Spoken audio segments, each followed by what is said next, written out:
Well, I think it's always important when you look at these type of rebounds to put things in perspective of where they are from their highs. I think these stocks are still somewhere between 60 to 70% off the highs that they hit a couple of years ago.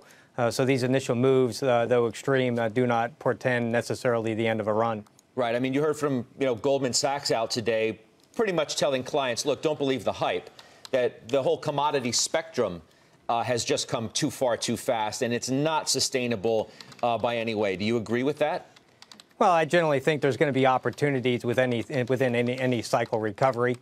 For example, you look at a company like Neighbors. Neighbors is basically flat on the year with some of the stocks in its respective industry peer group, maybe up 15 to 20%.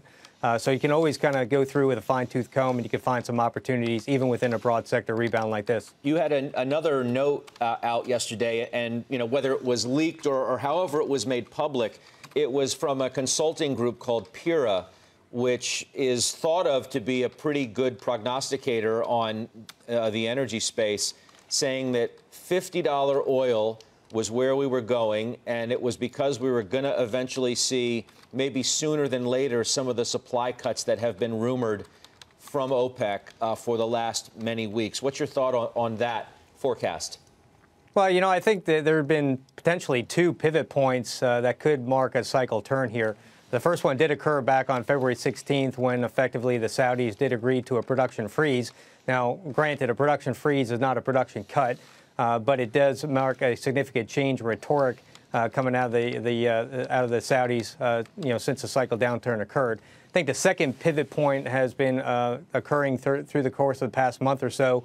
You talked about Chevron a little bit earlier, but there have been a number of E&P companies that have indicated they're going to cut their spending by 50 to 80% this year, and they're using now a $30 strip price. That's in stark contrast to a year ago, where they were still talking about production growth and maintaining spending and still looking at a $50+ oil price deck.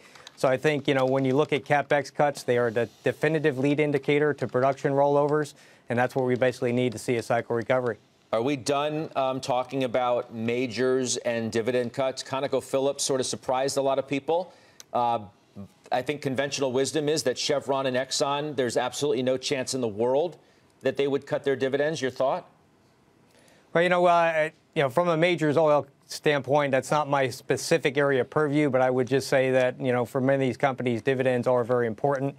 You've seen the reduction in capital spending. I think that reduction in capital spending gives them enough ammunition to probably at least maintain their dividends where they are.